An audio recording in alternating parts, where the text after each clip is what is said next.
Feel free to say hello in the chat.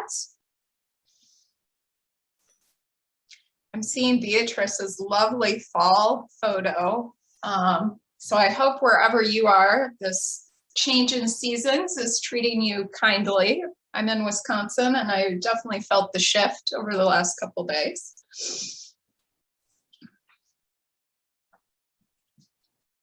If you're in a place today where you're able to turn on your video, we certainly welcome you to do that. We have a really exciting agenda planned for you today and would love for this to feel like we're in a room together, even though we can't be. And so we'll go ahead and get started. We are here for our breastfeeding action period call. If you are looking for one of the other topic rooms, we will put those links to the chat. But as I said, we have a really exciting agenda for you today. After a quick check-in on our data, we have Dr. Kimmery Bug here to talk with us about achieving health equity through breastfeeding. And then we'll also have some time for questions and answers and some peer sharing before we wrap up. So we want to start by hearing from you. So please head over to that chat box and let us know about a recent win in your breastfeeding work or in your work with families, something that we can celebrate with you today. So any win, big or small.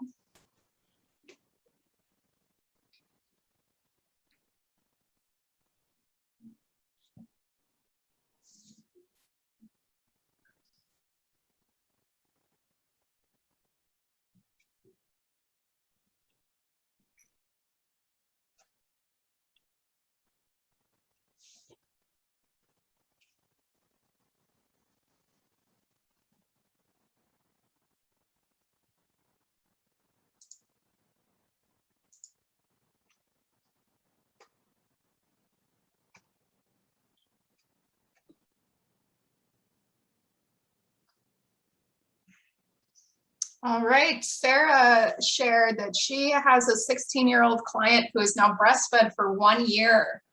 That's wonderful, Sarah. Thank you for sharing that win with us.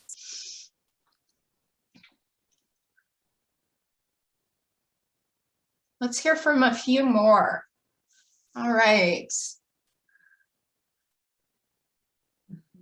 Parent, oh, now they're going so fast. Okay. I have a 3-week-old grandnephew exclusively breastfeeding. That's very exciting. Thank you for sharing, Kimmery. Parent participant CQI this week had great input from clients. Plans being made to begin virtual breastfeeding support group in December. Love to hear that. Mom stopped breastfeeding 2 weeks postpartum, has started back breastfeeding now, and child is 4 months old. Wonderful. Okay, these are a great way to kick off our call today. I'm going to share just a few more wins from what I'm seeing in your data. So first of all, your data and your PDSA activities just continue to be exceptional for this group. So great job all around. We are coming up on the 15th of the month tomorrow. So please be sure that your data tracking spreadsheets are uploaded and that your PDSAs are up to date in the system by the end of this week. And we will keep this wonderful trend that we are on going. Just to ground us a bit today, you all know this. This is our key driver diagram, or what I call our roadmap for our breastfeeding work. And we are striving to meet our aims on those left-hand side, on that left-hand side, so that by May 2022, 75% of women with an intention to breastfeed in your programs will initiate breastfeeding. 30% of infants will be breastfed exclusively to 3 months of age, and 15% of infants breastfed exclusively to 6 months of age. So then when we look in that second column, those are our drivers, and those are those things that we need to be in place in order for us to reach our aims, right? So that's our comprehensive system collecting and making sense of that critical breastfeeding data, so that information that you're tracking.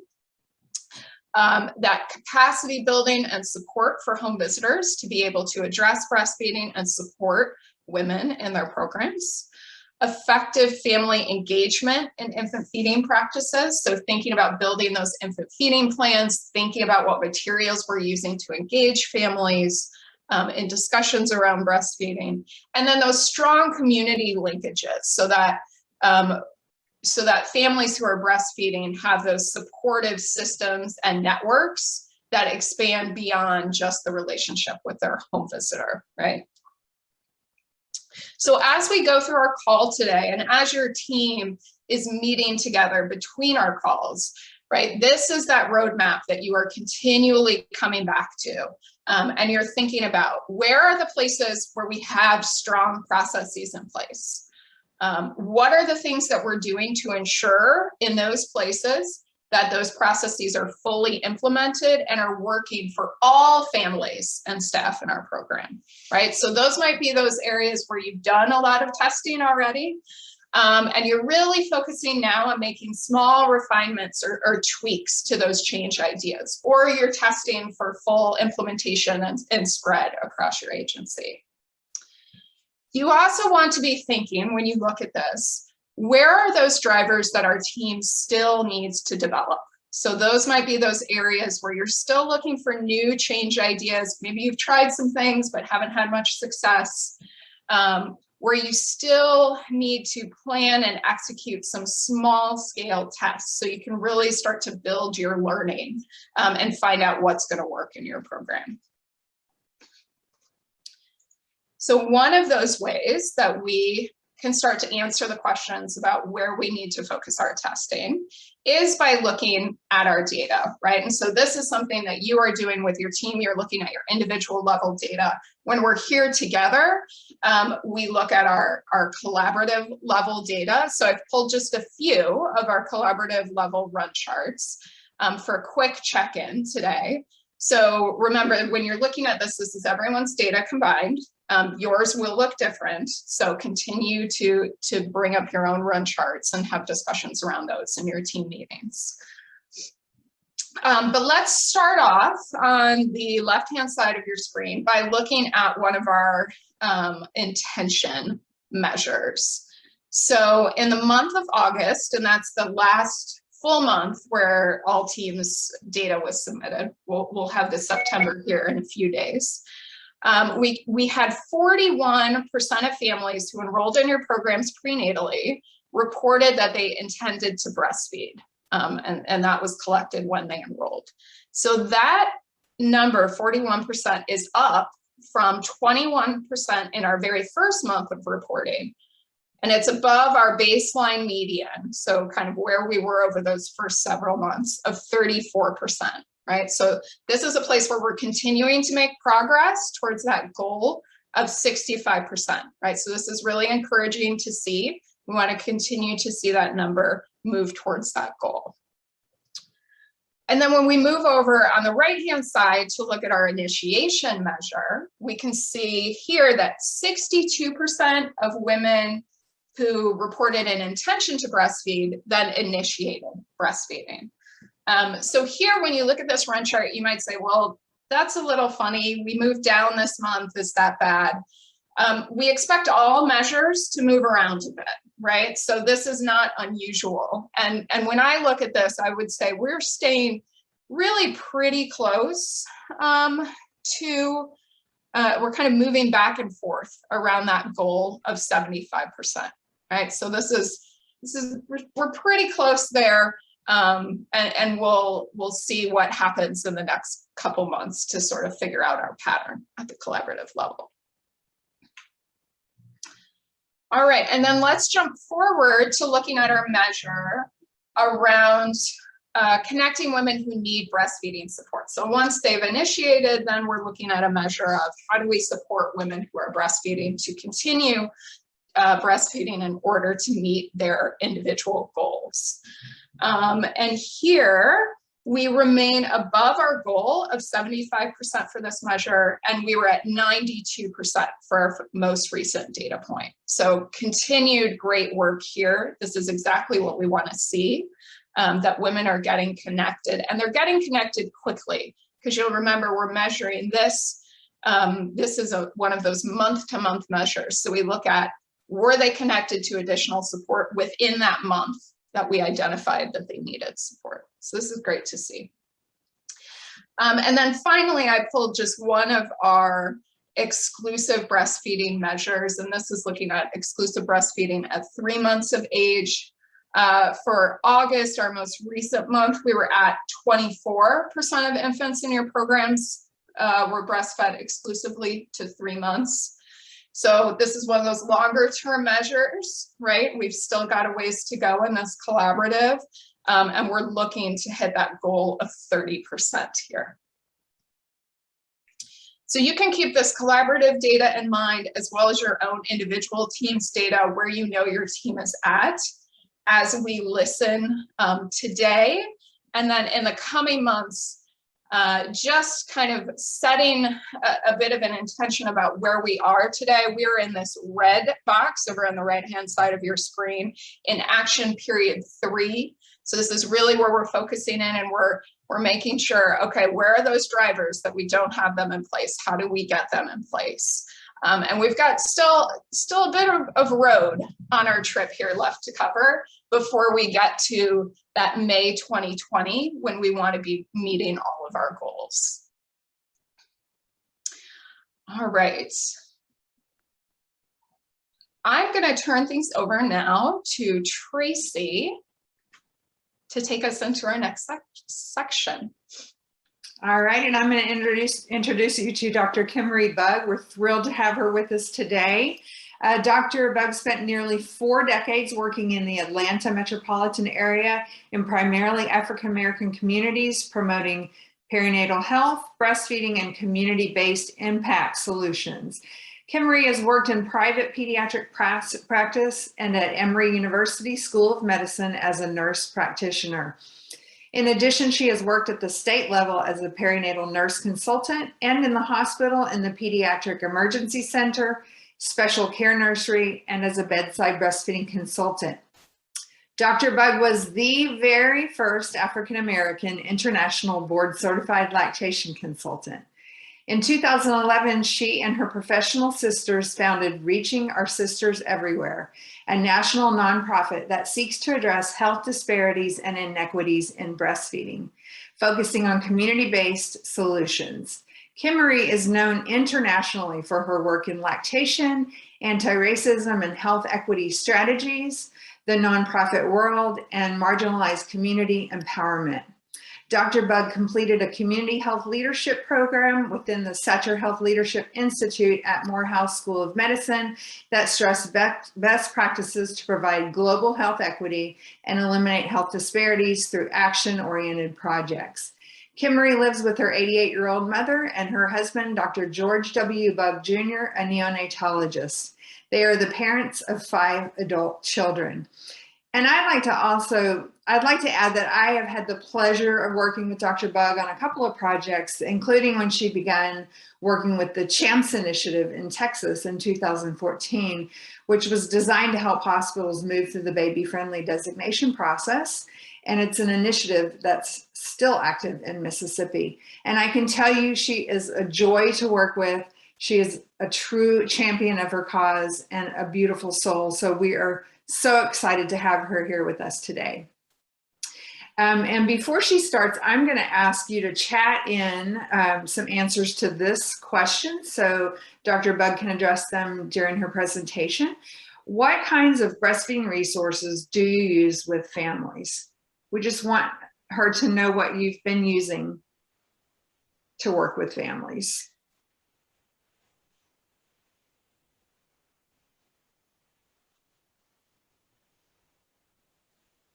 If you can just chat those in.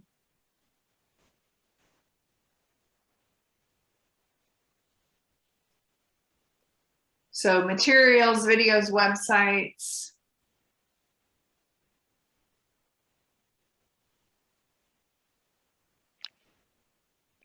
breastfeeding dolls and handouts. What kind of handouts?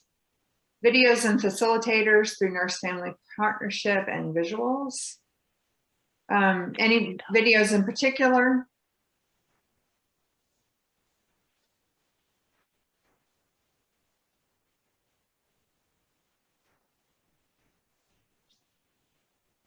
Enjoy videos. Turkey on flatbread.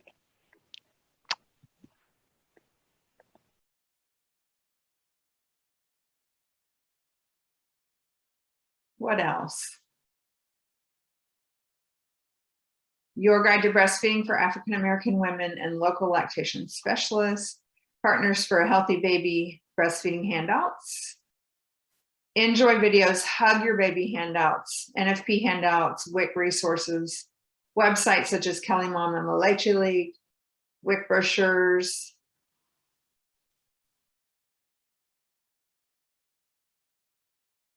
What else?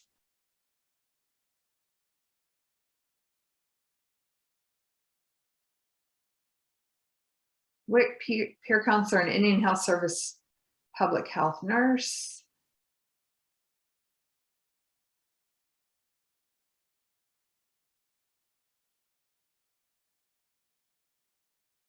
Okay. All right. Thank you for adding those in. And I think we'll go ahead and do we have Dr. Bug's slides up? Can turn it over to Dr. Bug.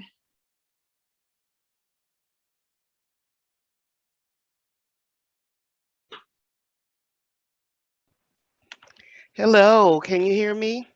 And Yeah. my slides. Okay, forgive me for that conversation you all probably heard just a second ago. I actually tore my rotator cuff.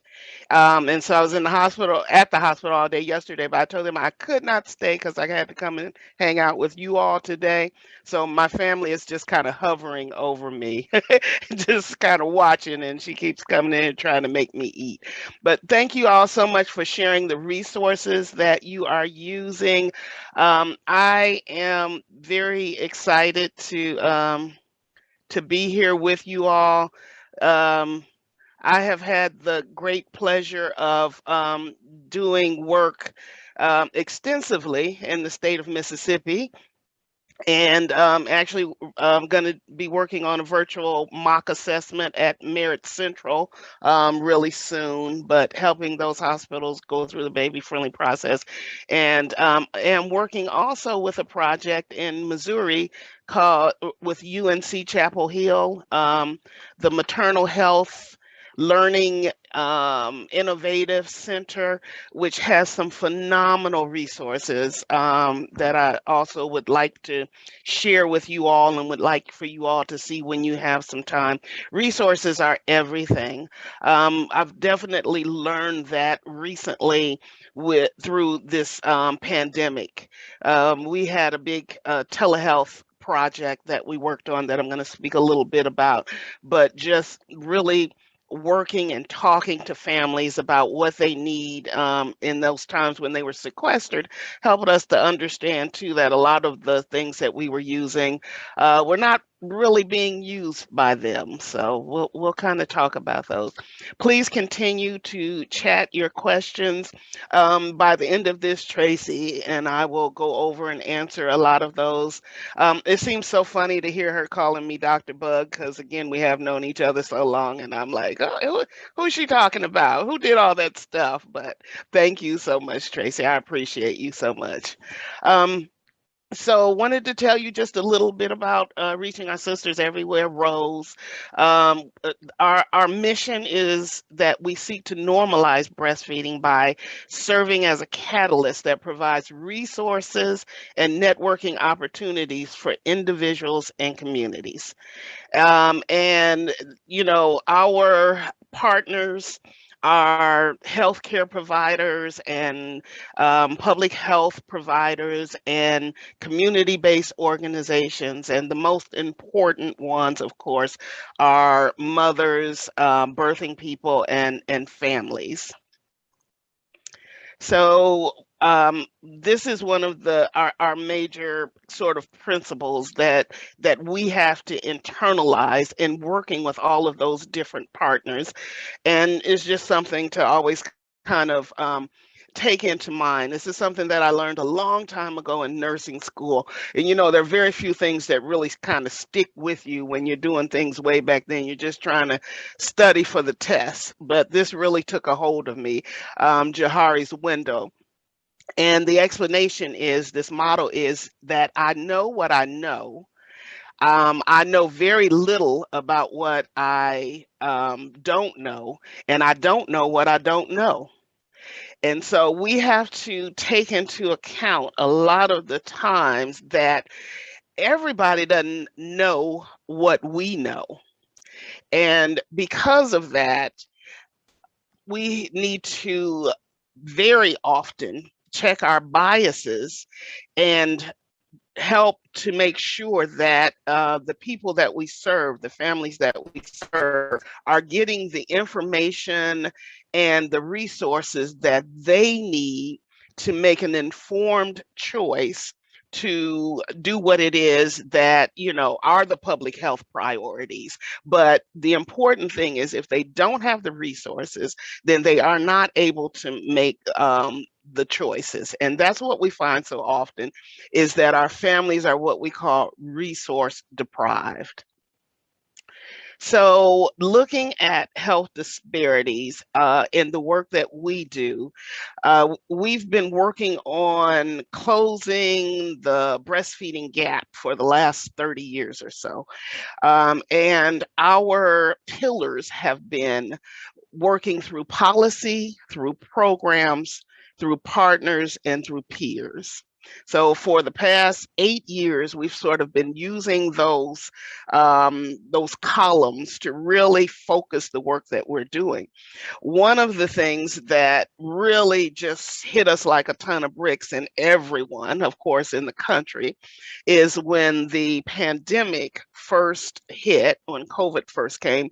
There were all kinds of policies and procedures being sort of thrown down and thrown out because no one really knew, we hadn't done this before.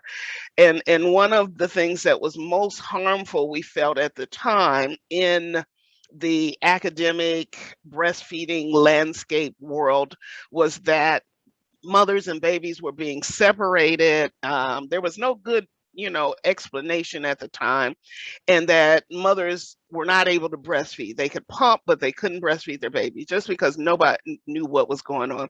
So the United States Breastfeeding Committee and several and American Academy of Breastfeeding Medicine and American Public Health Association all sort of jumped into action, did the research as best we could, and came out with a policy stating that the best thing right now was to keep mothers and babies together, as opposed to separating them, as long again as mothers were not positive for COVID.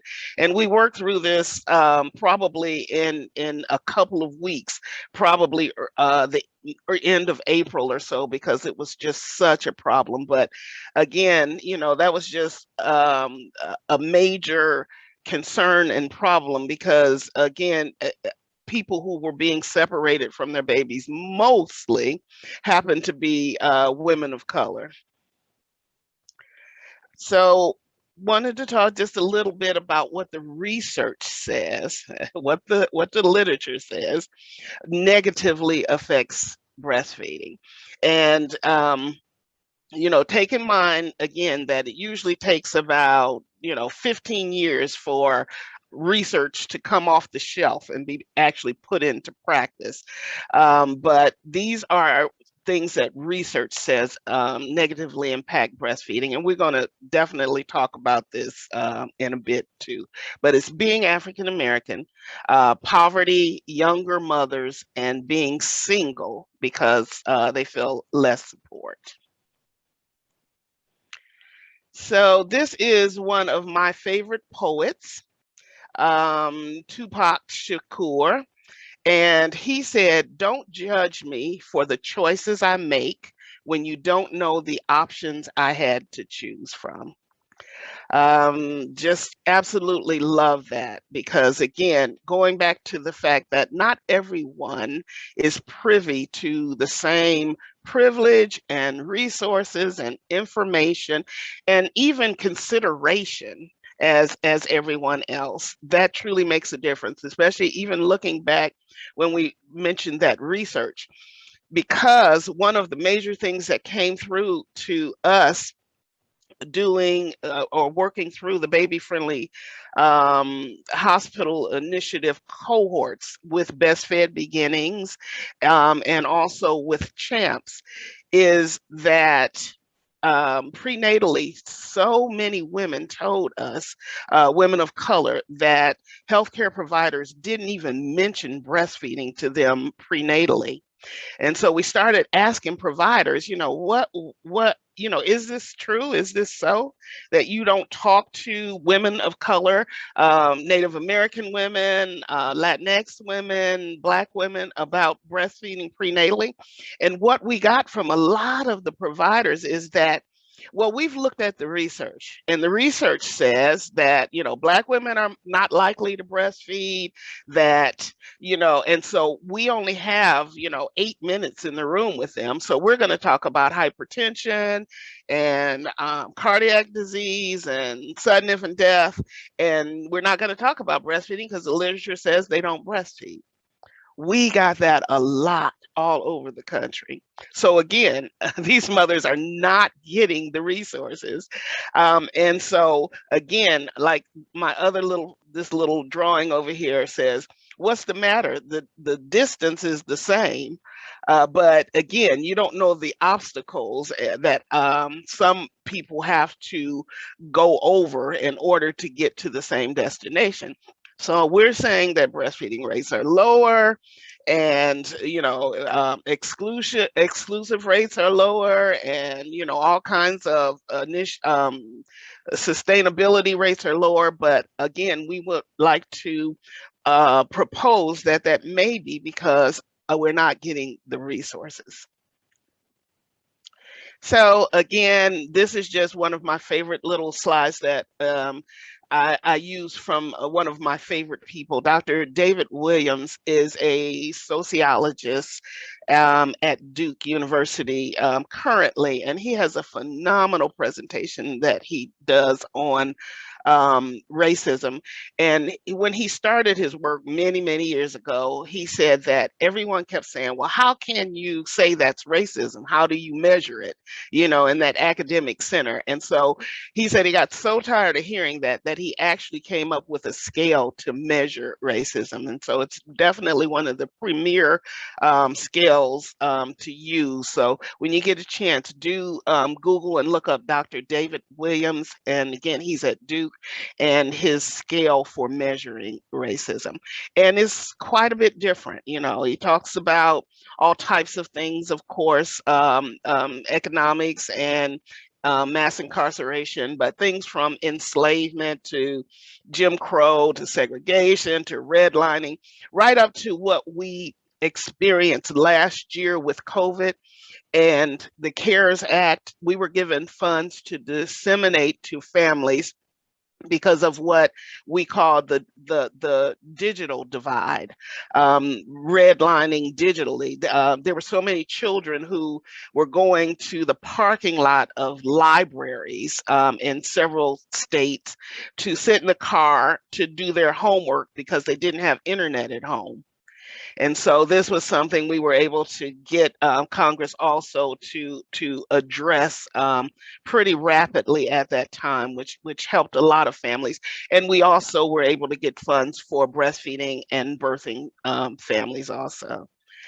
So this is some research that was just done very recently that I'd also like to share with you all by achieving oh gosh, I can't even see the top of that now. But let me see if I click on this, if it will come up and I can show it and go back, because I wanted to let you know that in last February of 2021, we were able to curate a journal in the Breastfeeding Medicine Journal on breastfeeding inequities in Black communities. And it's free access. So if you have the opportunity, you can go and look at these phenomenal articles that are in the Journal of Breastfeeding Medicine in the month of February.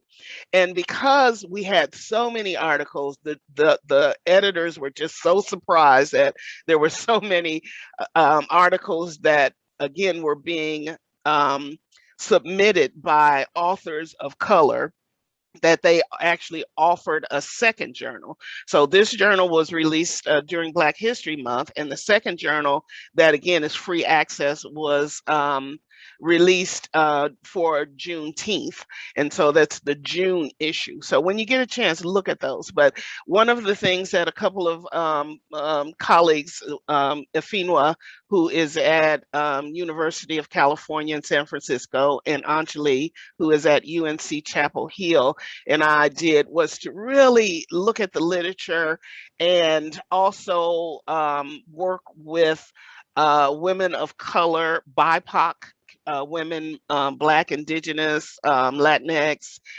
Asian American, who were breastfeeding and in the past and present, and some pregnant women also, families also, and talk to them about what they felt the equity issues were. And so we got some really great information. So please, when you get a chance, do look at that. And now I'm going to do this and hopefully get back to where I was. I'm just so amazed that that worked out for me like that. So look at the conclusions when you get a chance. I am just a little technologically challenged, and so when things happen like they're supposed to, I'm surprised. Had the opportunity again to share some information with one of our partners, the CDC. This is a slide from Dr. Peterson, and so this data is from 2016. The most current data is 2017, but it hasn't changed a whole lot. But what this is just saying is that we need more work to reduce disparities, of course, in communities of color. And their research too with the CDC does point a lot to community-based organizations. Again, mothers, women, birthing people are in the hospital, 2 to 4 days. We want them to exclusively breastfeed for 3 months, 6 months, up with complementary foods up to 12 months and beyond. And therefore, we have to make sure that we are planting lactation support providers of every level in the communities to make sure that that happens, because stuff is going to definitely come up. But these are the breastfeeding rates in 2016, and I just realized I'm probably answering one of my questions. And what one of the things that Dr. Peterson's noted in these slides is the fact that what we probably need to focus more on is those women who do initiate breastfeeding, really working to assure that they learn more about sustainability early on, because what the data is depicting is all women who have babies. And so that's why the rates look so much lower, she feels, than they probably would if we aggregated the data just a little different. So that is something that they are looking at. So disparities in breastfeeding. Looking at the Surgeon General's call to action, They sort of outline 6 specific areas that I'm sure that you all are very familiar with. And so we at Rose, in the work that we do again with communities, is sort of picked some of those areas where we have sort of labeled this is where we will work with policyholders on, or policy folks and program people, and with our peers and with partners. And so these are some of the areas we have worked very closely on, and with partners that we feel have really made some wonderful differences. Maternity care practices, like baby friendly, professional education. When I started doing this in 1987, again, I was the first bedside breastfeeding counselor in the state of Georgia, also because we got a grant at the hospital where I worked. And folks just kind of sat back and looked, and they said, we're going to see if this fails. And so we did really great that first year. And so other hospitals said, well, if Grady Hospital can do this, then we can too. So now one of the hospitals in our area, Northside Hospital, that delivers more babies than any place else in the country, like 18,000 babies a year, they have about 45 lactation consultants. And so, again, they all wanted to make sure this was something that was going to be sustainable first. So we're really happy that, they are. But again, childcare is always concerning, and there are wonderful projects and programs that have been set in place now in the last 5 years or so for that. Access to professional support, education and information for partners and peers, which includes grandmothers and aunties and brothers and uncles, and especially fathers. Social media marketing, peer support, and addressing infant formula. So one of the things that we did a couple years ago was to develop a national African American breastfeeding blueprint.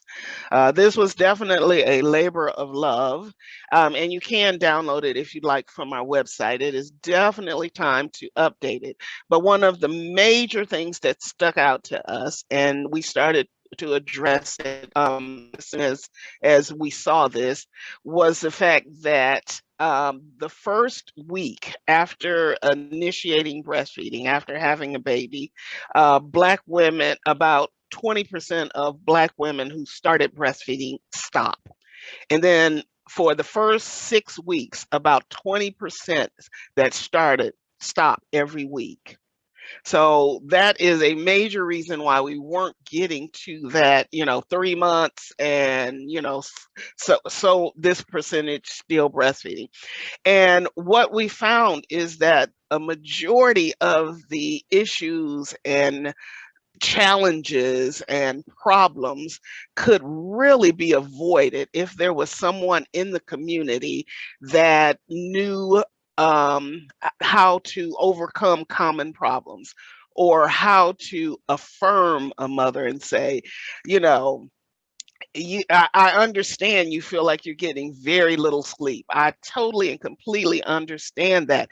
But the way that you're feeding the baby really doesn't have a whole lot to do with that. Babies are going to wake up, and babies are going to feed, no matter, and wake up no matter how you feed them. So breastfeeding is not a cause of, you not being able to sleep. Just little things to have the information, again, that they did not have could truly make a major difference. And so those are the things that we really started to hone in on and pay attention to, and start to disseminate community engagement that address the issues and concerns that the mothers told us about. And it has truly made a difference. And one of the first things that we came up with is a project that we call the Community Transformers, that we really fashioned after the WIC peer counselors. So we trained all of the WIC peer counselors in the state of Georgia from like 2006 to 2016. And so also we worked with them in Alabama and North Carolina, South Carolina, Delaware, New Orleans, and a couple of other states. So we were really, really familiar with WIC peer counselors who have definitely changed the landscape of breastfeeding in this country. So we also, at the same time, while we were working with the WIC peer counselors, we were also seeing in our baby cafe um, physicians and airline pilots and accountants and attorneys, Black women who were also having those exact same problems, issues, challenges with breastfeeding that were not on the WIC program. So what we chose to do is to establish what we call the Rose Community Transformer, which are women who have successfully breastfed for 6 months and are willing to be peer support for women in their communities. And so it has definitely been one of our signature programs, and we absolutely love it because, again, in the Black community, relationships are very important. And so peer-to-peer is one of the relationships that mothers really, really value. And so we really wanted to and have really done well with doing the community transformer. One of the major things, again, that we had to make sure that our community understands is that breastfeeding is not just a nice thing to do. It's not just a good thing to do, that actually it is important. So we've started changing the way that we speak about it, changing the narrative to, instead of this is beneficial, that this is important. And so our families have really picked up on that. The fact that human milk affects every organ system, every system in the body. There's not really anything else you can say that about. That the digestive system, the immune system, the liver, nervous system, there are specific things in human milk that specifically target and enhance and develop and grow, all of those things. For example, talking about breastfeeding, one of the things that we learned in the WIC project, working with peer counselors, is that families were always engrossed and excited when learning that breastfed babies have higher IQ. That the reason for that is the components of breast milk. Their brains are growing rapidly the first couple of years. That's why babies had them big heads, and because the brains are growing so rapidly, and the glucose and other things in breast milk are specifically designed to develop the brain and to develop those things. And so, helping moms to understand the importance of breastfeeding really just kind of took us over the top. It definitely is not necessary to, again, sort of beat them over the head with, you need to do this, you need to do this. It's just about getting those resources in a way that they understand and that is simple and in a way that is clear to them.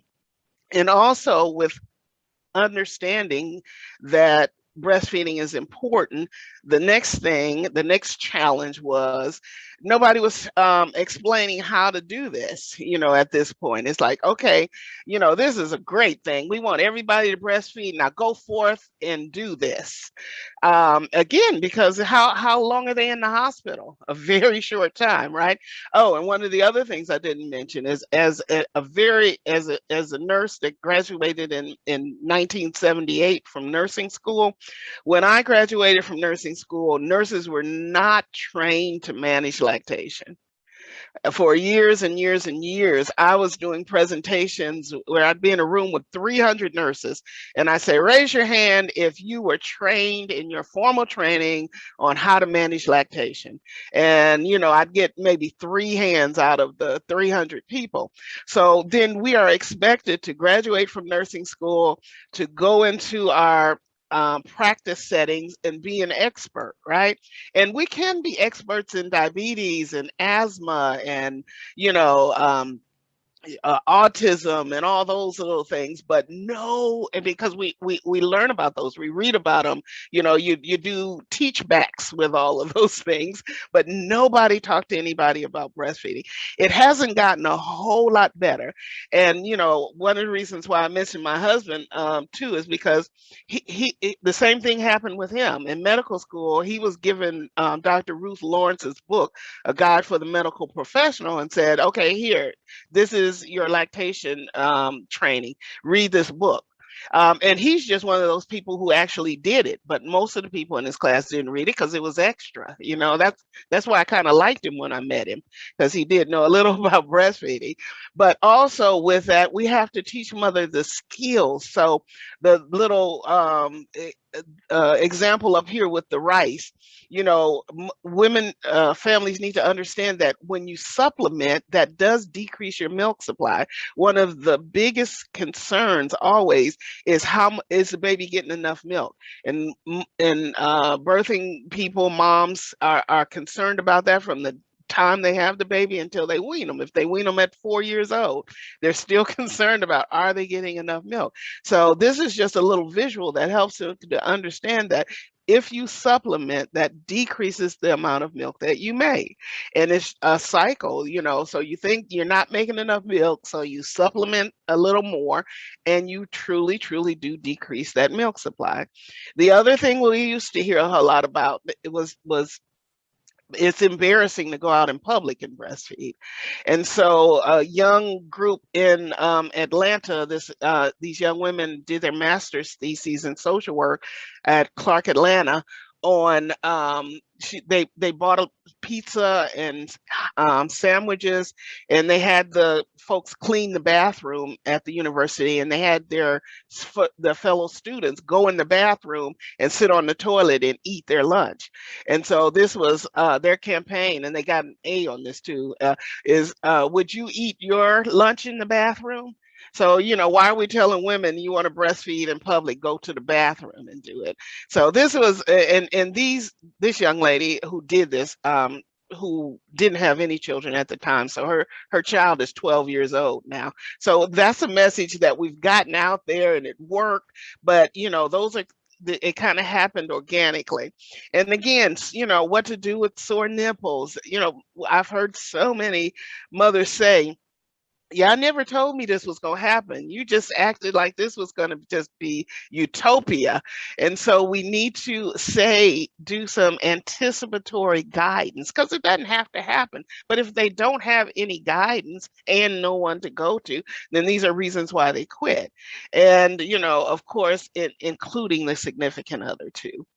And so policy, this is the hospital that I worked at a long time ago. We worked on baby friendly hospital initiative for about 8-9 years, and we got really far, and it was gotten to the point where all we had to do was purchase formula. And it just so happens that was not in our department. That was in a whole nother department. And they just said, oh, no, absolutely not. We're not going to do that. But again, this was in the 90s. It was a long time ago. This hospital I left a while ago, but it definitely is where my heart is. Indigent Care Hospital, downtown Atlanta. And they were designated baby friendly in 2015. And I just was able to be their faculty for Best Fed Beginnings. And that was just one of the best things to finally make it through 15 years later or so after I had left. But I was still so very excited that they did.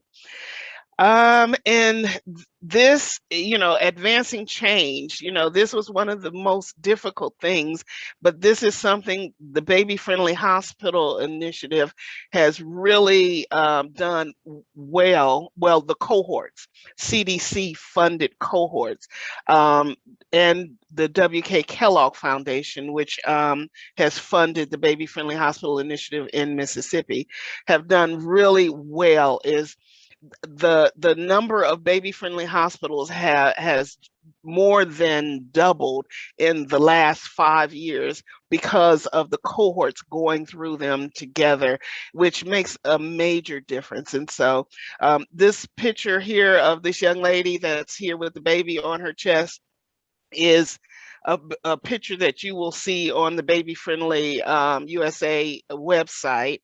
It's been there for a few years. That is my niece because we had to. She's one of the first ones who was able to do skin to skin in a hospital that we were working with here in the city. But this is how we used to have it. One nurse to 25 babies, and you just don't know how hard nurses and physicians fought to keep it like that. Like that was so much safer than one mom, carrying and taking care of her one baby. And so now it's almost like it was with the car seats. And that was something that, as I was a special care nursery, um, that came through that babies would have to start going home in car seats, and we pushed back on that too. We're like, why? We haven't been doing that. There's just one more thing for us to do, right? And now it's hilarious to me as an old nurse to go into a hospital to get my nieces and my nephews and my grands, and have the staff look at them like, well, now if you don't have a car seat, you can't have your baby. To me, that's such a chuckle because we fought so hard to do that. But it is absolutely phenomenal now. So again, talking about changing the narrative, that's what we're working on, changing the story, changing the way that we talk about breastfeeding. We're normalizing breastfeeding, and as we normalize it, and help folks to understand that this is not something that is just kind of out there and abnormal. In fact, a majority of people do initiate breastfeeding, and so instead of saying breastfeeding reduces the risk of cancer for both baby and mother, what we've been doing, and this is one of those times that we sort of become interactive when we're together. I'm still getting used to not being with people. I like to be with people and interact, but to rephrase that, we would say formula feeding increases the risk of cancer for both mother and baby. And again, formula fed babies get more ear infections, lung infections, and stomach infections. And that is just the scientific facts.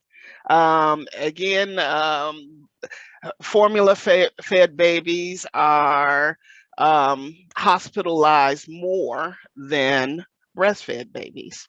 So you all get the idea, to just really help families to understand that there is a risk of formula feeding. And again, giving them the information and just allowing them to make an informed choice. The problem is in the past that their choices have not been informed because they did not have the resources. So the other thing is that images matter. The products and resources that you give to families make a huge difference. Again, going through hospitals, doing mock assessments and working with the hospitals to curate resources and information. A lot of times I would go to a hospital where 85% of the birthing people from that come to this hospital are Latinx or African American, and they're giving out a breastfeeding brochure with a woman with blonde hair and blue eyes. eyes on it. And that's what is in a majority of the literature that they are giving. And what I've been told, or what we've been told a lot of times is, well, this is what marketing chose. And so we have to help them to understand that, marketing may not know this, but what you need to do is, again, cater to the target population that you serve. But images truly do make a difference. And some of the other issues were that Black men, a lot of times in the hospitals, were telling us that they felt invisible, that folks just sort of ignored them. And then folks would say, well, they're not here, they're not around. But that's just not true. This was a hospital where the baby's mom had just delivered and she had some issues. And so the baby was absolutely fine and they were working on the mom, and I said, okay, well, let the father take the baby, do skin to skin, and take the baby to the transition area. And the nurses, the staff, the physicians, everyone looked at me like, I was one of those aliens. And the mom said, oh yeah, that's a great idea. So we did work it out so dad could do skin to skin, and he took the baby to the transition area. But you can see over in the corner here where these nurses are, they were ready to pounce on him if he just coughed or hiccuped or anything. And this is his mother. This was such an exciting, enjoyable time for the dad and the dad's mother. And we stay in touch with them now. They stay in touch because they were just so excited that they were able to do that.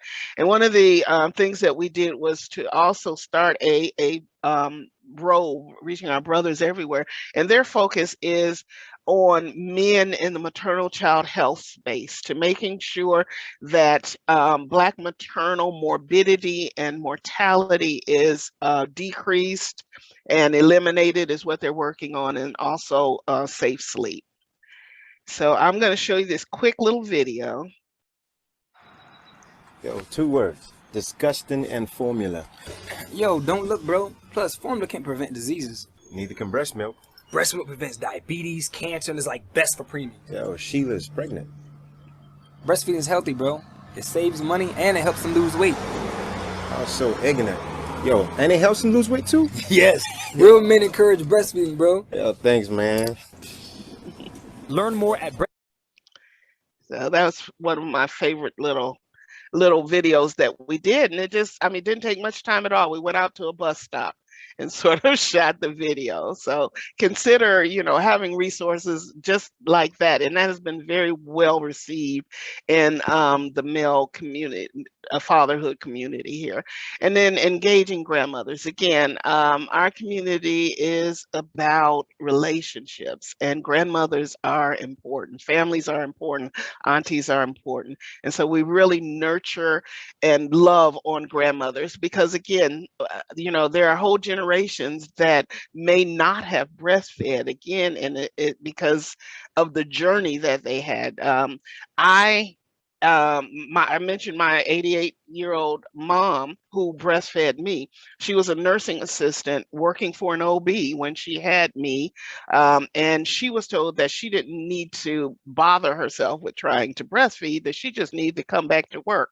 So my mom told me that she was a closet breastfeeder because she breastfed me for a long time. She said that I would, breastfeed, and then I'd go outside and play, and then I'd come back in and breastfeed again.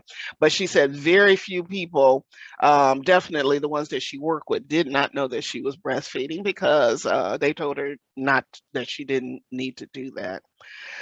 This is one of my favorite group of folks. The young lady in the middle was having her baby, and this is her mother here and her grandmother, and neither her mother or her grandmother had breastfed. And she was getting a lot of pushback from both of them that, oh, that's just too hard. You got to go back to work, all those things that you can imagine, folks who care about you, love you, and not know anything about what it is you're planning on doing, saying. So what she did was they're in Memphis, Tennessee. And what she did was she brought them to this breastfeeding support group that was held by B-Stars, which is Breastfeeding Sisters, doing breastfeeding or something. And so they were really they learned a lot from all of the other people, all the other families that were there, and they became very supportive. And she was very successful with breastfeeding. But she said that it was just too difficult, so difficult for her to explain to her mother and her grandmother why she should breastfeed, because they had not breastfed and they had always been told that, it's hard, it's difficult, if you do that your nipples are going to fall off. She got all of those pushback things. And um so cultural coalitions, of course, are very important, and we have started several of those, because just to make sure that the tasks and issues that we need addressed are being addressed. But we also work very closely with all of the coalitions, state coalitions. Again, several organizations that are working on breastfeeding all over, and I am just working very closely. These are some other organizations that are in Detroit and Pittsburgh, Indiana, Los Angeles, and also in Tampa. So there are tons and tons of community-based organizations that are out here supporting moms. And that's why things are definitely getting much better. And this is what I was trying to get to, because I knew it was about time for your break. So we are making it to break time. And Sarah, did you want to say anything? Yeah, if everyone would just take a quick 3-minute stretch break, and then we'll come back together. If you have any questions for Dr. Bug, please put those in the chat now. We can have those ready. And we'll see you in a few minutes.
All right, as folks are coming back together, we're going to pull up a few poll questions on the screen for you, so you can go ahead and respond to those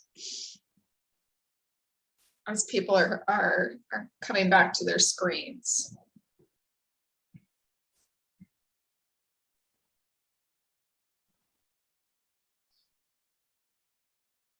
Once you've answered both questions, you can hit submit,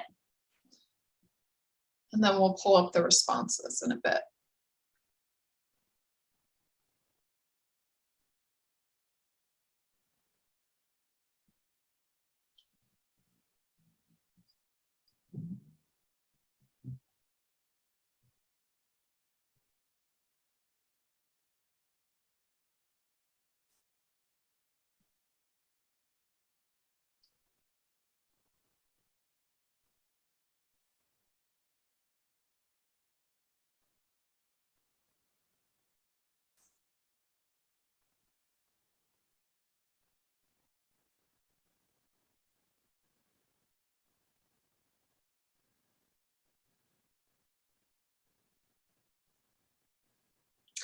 All right, and I am seeing poll responses on the screen, but I'm not sure if everyone is. So if there's a way to end the poll and broadcast those results.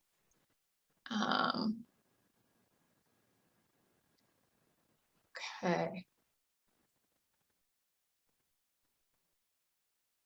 So you can see here that to question 1, we had about a third of folks respond 65%, and about half say none of the above.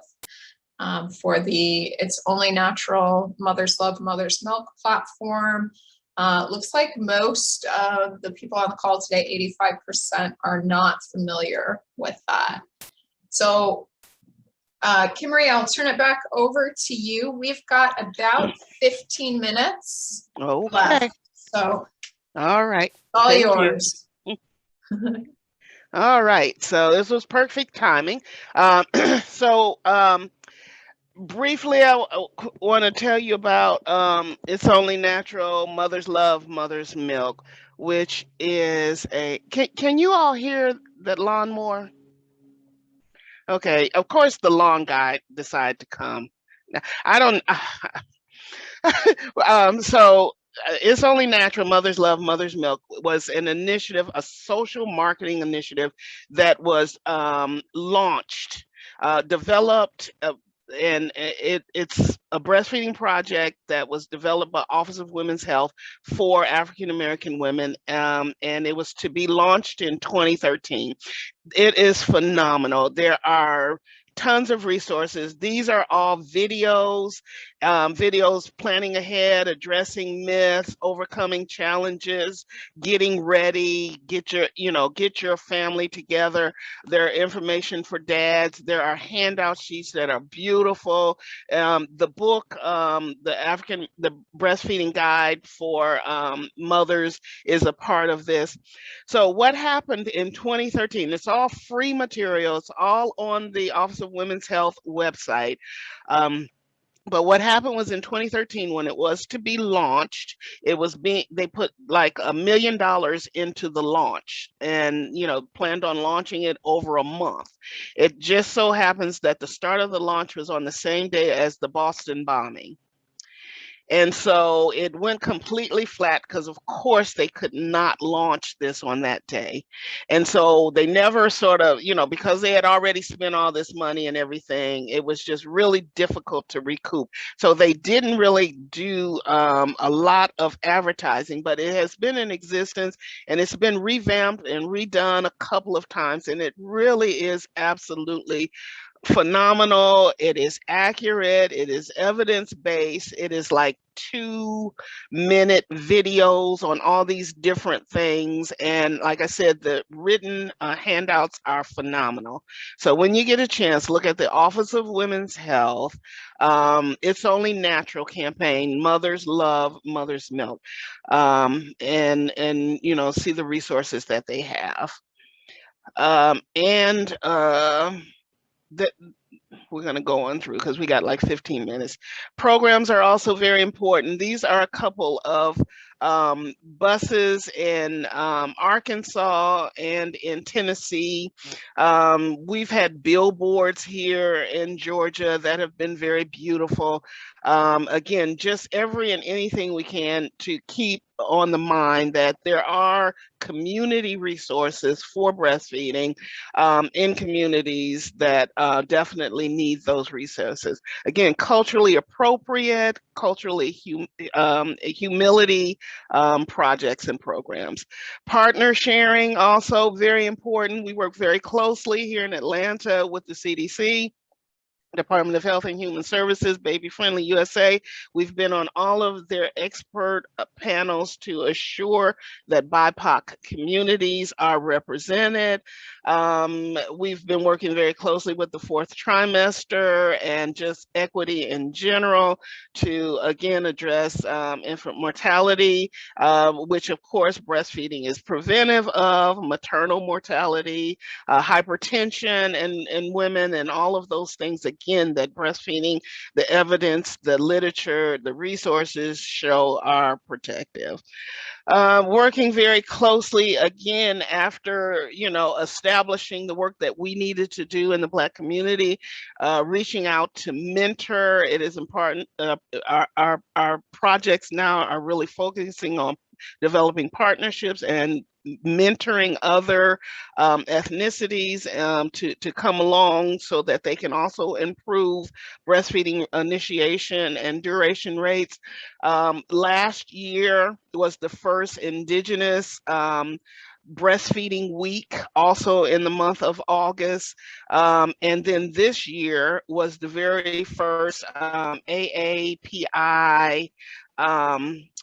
Pacific Islander breastfeeding week also. So it's AANHPI,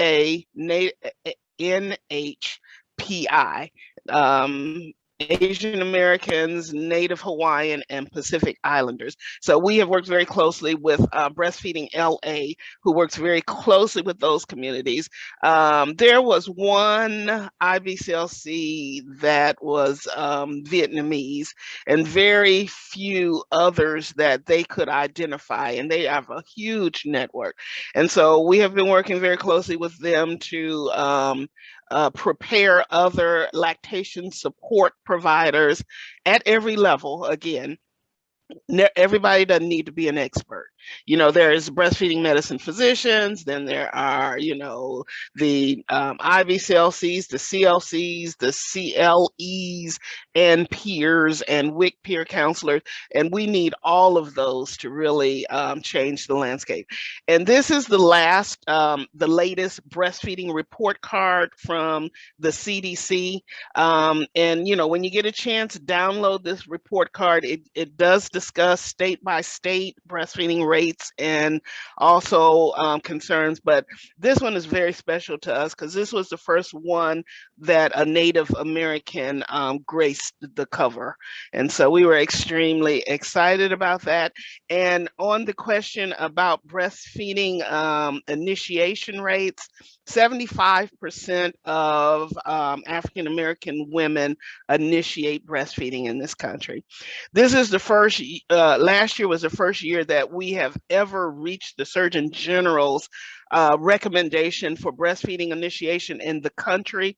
Over 84% of all mothers do initiate breastfeeding, but in the African American community, that's 75%. So that gap we've still been working on for the last 30 years. Again, it is not just that, again, Black women are definitely breastfeeding. 75% is phenomenal, but there is so much further we can go. In the early 70s, when I first got into this, about 22% of women in this country were initiating breastfeeding. So we've come a long way, but there's so much further we need to go. And again, working on equity, diversity, inclusion, and justice has a lot to do with all of those things. Allies are very important.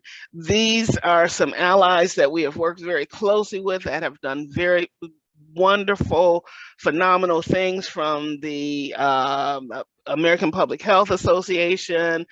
Liz Brooks is a lactation consultant and an attorney. Lillian is a language and speech pathologist.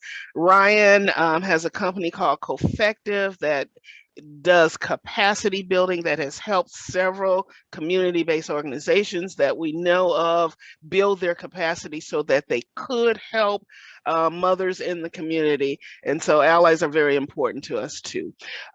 Community focused events, not at the hospital, not at the health department, in the community, are ways that we definitely connect all over the country with women of color. This is a cohort that was funded through HRSA for us. We were able to give $200,000 to 63 community-based organizations in all 10 public health districts during COVID so that they could continue to do their work. And so we were really excited, and we met some phenomenal people. These are just some podcasts that were done on like 14 of the organizations. There are a lot more, but if you get a chance, listen to these. Some of them, they're all on YouTube. And again, they are all over the country in all 10 public health districts. And so access to breastfeeding, this is what we learned through telehealth, which again is something that we thought we'd be out of by now, but we are not quite. But those folks in that 1 year that they got that funding did touch at least about 2,000. Well, they had over 4,000 participants that they touched through equipment, through doing Zoom calls, doing FaceTime. A lot of times they just go to the house and talk to the mom standing out on the porch. But they truly were phenomenal during that time, making sure that, again, the least of them, the moms who did not have resources and support, were supported during the COVID time. This is one of our favorite projects here in Atlanta. We lobbied the airport, being the largest airport in the country, to put nursing pods in here many, many years ago. So Atlanta was the very first one to get these. And so we wanted to make sure, again, images matter, that brown babies, Black babies, and indigenous babies were all also, represented. But we wanted to go a little further with ours here in Atlanta. We wanted the importance of breastfeeding to also be put on our pods. So we did talk them into putting some of Dr. Melissa Bartik's research on here about why breastfeeding was important, so that as folks were going through the airport here in Atlanta, they can see those. So when a flower doesn't bloom, you fix the environment in which it grows, not the flower. So a couple of our yearly summits, we've done 10 yearly summits. The last 2 have been virtual. So we call these breastfeeding and equity summits. 2020 was from representation to power, not just having a seat at the table, but helping our families, telling us that they want to have some power in the decisions that were being made. Folk are always coming to them, asking them to participate in research. So what our community has told us and asked us to be a voice for them is for us to say, and help them to understand what is the problem that needs to be solved and what are the solutions that you're bringing to the table. They don't want to hear any more about what are the problems and challenges and barriers to breastfeeding. They feel like we all know that now. And then this year we did Reckoning with Resilience. We're talking about resilience all the time, so much, but our community kept saying, sometimes I don't want to be resilient. I want to cry. I want to be able to be anxious. I know we got to bounce back, but don't just, act like we just have to be strong and continue to carry everything on our back. Like, our community has felt like they've always had to do. So we're going to go right on to this. I wanted to mention again, this was one of my favorite groups. I had overbooked myself one day, did not realize it, but I was supposed to be doing some work with the pediatric residents from Morehouse School of Medicine. They do a breastfeeding medicine rotation with me, but I had also told Georgia State, their Masters of Public Health program, that I would come down there and talk with their students. So I said, okay, well, let's just get all these groups together because they were all downtown. So just I had to go there, and they were happy they didn't have to travel. So 4 of these ladies over here are pediatric residents. The rest of these folks are all public health students, Masters of Public Health students. She is an instructor. And this was the absolute best conversation I have been in years. These public health students drilled the physicians on why breastfeeding is a public health priority, because they had prepared that for me because I was coming to speak for them. And the pediatric residents who had already been in my breastfeeding medicine rotation were understanding already too why breastfeeding was important and things that they could do. They really bonded and had a phenomenal conversation and really mended some fences of, that blame game is the pediatrician's problem or it's public health problem. So this was a phenomenal group. And I really appreciate that. And that's something we have to do more often. Get out of our little silos and do more interactive, interprofessional work together.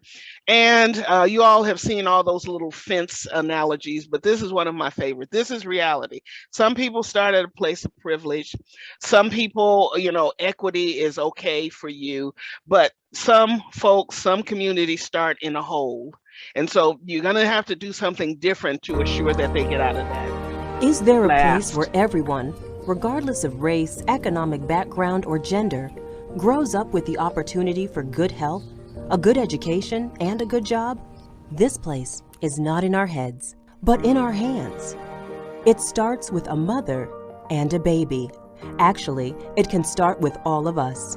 It can start with you. When you support a woman's health long before she chooses to have a baby, and when she gets pregnant, you help her receive excellent prenatal care close to her home, where you explain why breastfeeding matters in a manner and language she understands. Before she gives birth, in a baby-friendly hospital you helped establish, where you help her breastfeed her baby right away, allowing her to bond with her baby, who breastfeeds well, and you're always there to help. When this mom and baby go home, you help them some more, and her friends and family do too.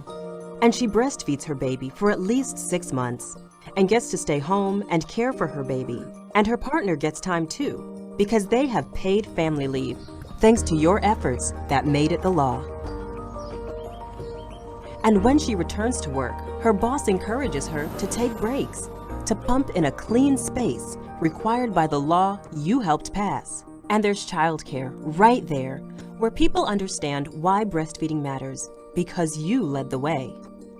On the weekends, her family shops at a local green market you helped set up, where they buy good food that is local, healthy, and affordable, that helps her child run, play, learn, and grow up in a safe community with clean air and good water. Until one day, many years from now, she gets her own job with good parental leave and has her own child and breastfeeds her. It takes every one of us to create a culture where breastfeeding is the norm and help a community become healthy right from the start. Beginning with one mother and one baby, we can help achieve health equity everywhere. Each and every one of us can make it possible. I love that little video. So that is all that I have, and I know we are running out of time, so I'm going to reshare the screen.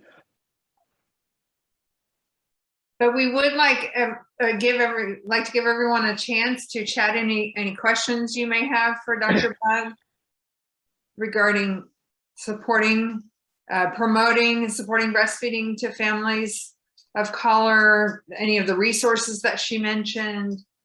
You can come off mute if you'd like. That was a wonderful, wonderful presentation.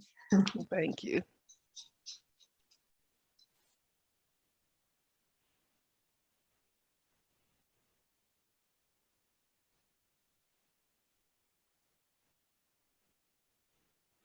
So I'd like to say, if you come up with some questions or just comments or just, anything you want to know later, please just, let us know. We're definitely willing to share resources.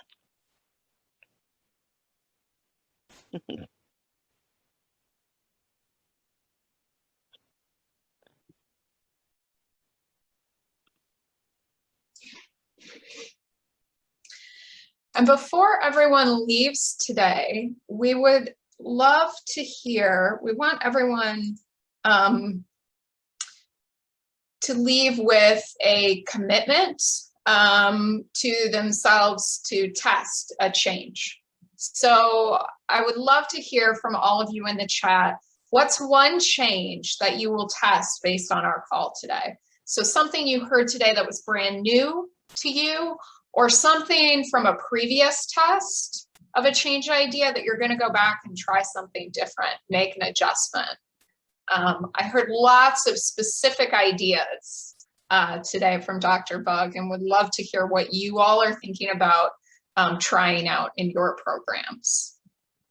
So please put that in the chat.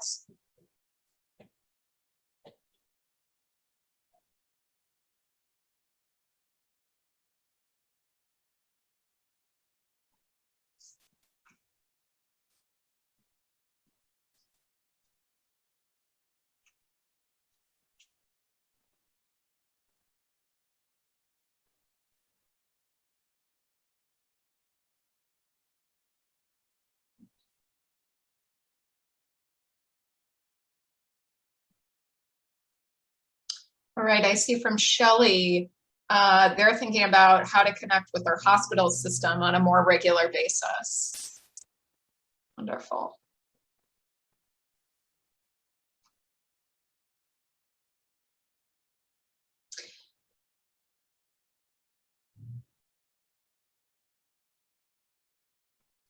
Anyone have ideas for new materials that they're going to go check out now? I know many of you have been testing out videos in particular, and I saw lots of new videos, or new to me videos. They might not be new to you, but I saw lots of videos that you could think about testing.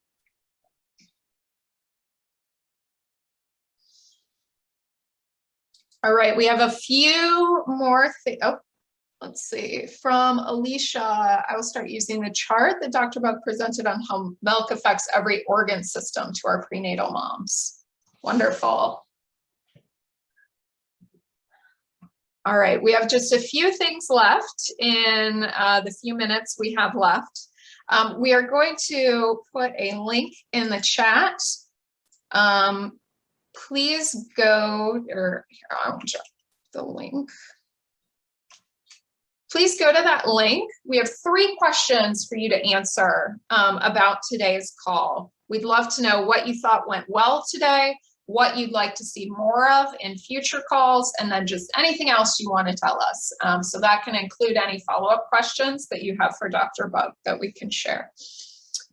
And I'm seeing a few more ideas here that teams are going to test. So having our team view the video and resources shared, ask our clients if they would like or support having the father of the baby and future grandmother at the breastfeeding support groups that you all are testing. Wonderful.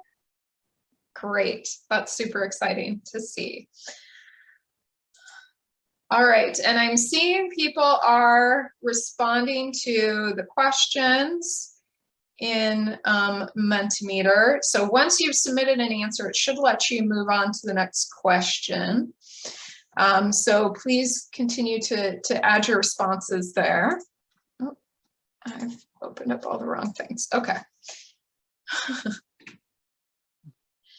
A few other things that we want to let you know about. So on November 4th, we have there's going to be a breastfeeding grand rounds hosted by New York, the state of New York's public health system, and I believe the New York home visiting group, McVie group, is involved in this as well. They're going to be talking about the topic of marijuana use during pregnancy and breastfeeding. If that is something that is of interest to you or your program, you can find the registration information on our website. We can drop it in the chat box, and it was also sent around in our last monthly newsletter. So you can find that there. And then I want to give you a few reminders about what is coming up. So like we talked about at the beginning of the call, please remember to upload your data tracking spreadsheets and make sure your PDSAs are up to date in the system by the end of this week. And then our next action period call has been moved to November 18th. Our normal time falls on Veterans Day. So you should have received an updated meeting invite that went around this week. If you did not receive that, please do reach out to us at our HB Coin email address, and we will make sure you get that updated meeting invite. All right. And thank you all for participating in our evaluation questions. I'm seeing lots of responses there that will help us plan our future calls to make sure we are getting you the information that you need to be successful at your program. Thanks so much for your time today. Thank you again, Dr. Bug, for joining us. This was really wonderful. And we loved inviting you into our community here. So thanks so much for sharing your wisdom. Thank you so much for having me. And I just want to say there's a video on YouTube called Pump It Up. It's a Texas WIC video. You all want to see that. It's a lot of fun. I know your families will love it. Okay. Pump It Up. All right, everyone, you can Google that, or we will look for it and send it around as well as follow-up. So thank you, everyone, and have a wonderful rest of your day and rest of October. We'll see you all soon. Thank you. Bye.